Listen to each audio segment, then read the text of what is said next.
நண்பர்கள் அனைவருக்கும் வணக்கம். இந்த வீடியோவில் எதை பற்றி நம்ம பார்க்க போகிறோன்னா, நீங்கள் அனைவரும் எதிர்பார்த்து கொண்டிருக்கும் டைப்ரைட்டிங் உடைய எக்ஸாம் எப்படி நம்ம பாஸ் பண்ணுறது. கண்டிப்பாக நீங்கள் பதட்டம் அடையக்கூடாது. விடாமுயற்சி. டைப்பிங் எக்ஸாம் எழுதிட்டு பின்னாடியே நம்ம இதை பண்ணணும் அதை பண்ணணும்னு நீங்கள் சொல்லாதீங்க. இப்போ நம்ம என்ன பண்ணலாம் பார்த்தீங்கன்னாக்க, எப்படி பாஸ் பண்ணுறது, எவ்வளோ மார்க் எடுத்தால் போதும், எப்படி பயப்படக்கூடாது நான் சொல்கிறேன். தன்னம்பிக்கை இருக்கட்டும். நம்முடைய வாட்ஸ்அப் குரூப் இருக்குது, அதை ஜாயின் பண்ணிக்கோங்க. வாட்ஸ்அப் குரூப் ஜாயின் பண்ணிட்டு மெசேஜ் பண்ணுங்கள். உங்களுக்கு என்ன தகவல் வேணுமோ நான் சொல்கிறேன். ஓகேங்களா நண்பர்கள்? பார்த்தீங்கன்னா இத்தனை நாள் பார்த்தீங்கன்னா டைப் பண்ணிட்டீங்க. இனி பார்த்தீங்கன்னா எந்த இது நம்ம செய்ய போகிறது கிடையாது. ஓகேங்களா? அதனால் இங்கே பாருங்கள், 45 மார்க் எடுத்தால் நம்ம பாஸ் பண்ணலாம். ஓகேங்களா? 90 மார்க் இருந்துச்சுன்னா 90 மிஸ்டேக்ஸ். ஓகேங்களா? எந்த டிஸ்டிங்ஷன் பாருங்க மார்க் இருந்துச்சுனாக்கா 90 மார்க் இருந்தாக்க செகண்ட் கிளாஸ். ஓகே, ரெண்டுத்துலேயும் சேர்த்து 120 140 மார்க் ரெண்டுத்துலேயும் சேர்த்து இருந்தாக்க ஃபர்ஸ்ட் கிளாஸ். ஓகேங்களா? 150 அபோ. ஓகேங்களா? இப்போ இருந்துச்சுனாக்கா நீங்கள் டிஸ்டிங்ஷன். ஓகே, எத்தனை மிஸ்டேக்ஸ் இருந்தால் கூட நம்ம பாஸ் பண்ண முடியும் அப்படின்னு பார்த்தீங்கன்னா 45 மார்க்கு. அப்போது 29 மிஸ்டேக்ஸ். ஓகேவா? 29 மிஸ்டேக்ஸ் இருந்தால் மட்டும்தான் நீங்கள் ஜூனியர் பாஸ் பண்ண முடியும்.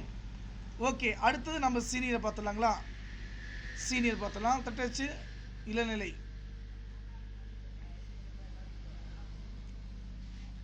அதே நம்ம சீனியரை பார்த்துலாம் பாருங்க. தமிழ்லேருந்து கொடுத்துருக்காங்க இது. ஓகேங்களா? இப்போ சீனியர் இது பற்றி ஹை ஸ்பீட். இது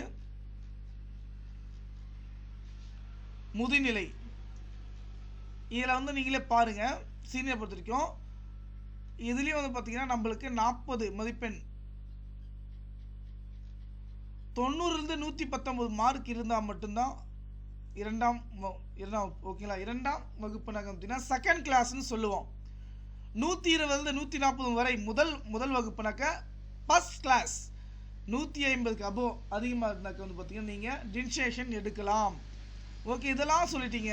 எங்களுக்கு பார்த்தீங்கன்னா பாஸ் மார்க் எவ்வளோங்க அப்படின்னு நீங்கள் கேட்கலாம் தானே? அதுக்கான தகவலுங்க சொல்லியிருக்கேன் பாருங்கள். 43 மிஸ்டேக்ஸ்குள்ளே இருந்தால் சீனியர் நீங்கள் செகண்ட் கிளாஸ் பாஸ் மார்க் எடுக்கலாம். எவ்வளவோ முடிஞ்சு போச்சுங்க. இத்தனை நாள் நீங்கள் கவலைப்படுத்திக்கிற தன்னம்பிக்கை இருக்குனுங்க உங்களுக்கு ஃபஸ்ட்டு.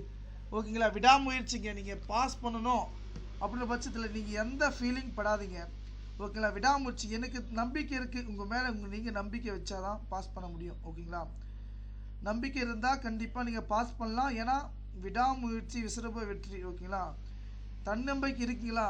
ஏன்னா எதுக்கும் பயப்படக்கூடாதுங்க. பயந்தாக்கா பார்த்தீங்கன்னா இது பண்ண முடியாது. 45 மிஸ்டேக்ஸ் தான் பாஸ். நீங்களே பார்த்துட்டீங்க 45. ஓகேங்களா? 45 மார்க் எடுத்தால் பார்த்தீங்கன்னா நம்ம பாஸ் பண்ணலாம். இதில் நீங்கள் என்ன டவுட் வேணாலும் நீங்கள் சொல்லலாம். ஓகேங்களா? 45 மதிப்பெண் இருந்தால் மட்டும்தான் நம்ம பாஸ் பண்ண முடியும். ஃபஸ்ட் கிளாஸ் ஆடு செகண்ட் கிளாஸ் ஆடுங்க எதாக இருந்தாலும் பார்த்தீங்கன்னா எந்த தட்டச்சு தேர்வில் பெற்றவர் தேர்ச்சி பெற்றதாக கருதப்படும். ஓகேங்களா? இதுதான் மெயினாக நான் சொல்லுவேன். நீங்கள் எந்த விடாமுயற்சி. ஓகேங்களா? கண்டிப்பாக அந்த தகவல் நமக்கு ஷேர் பண்ணுங்க. நன்றி.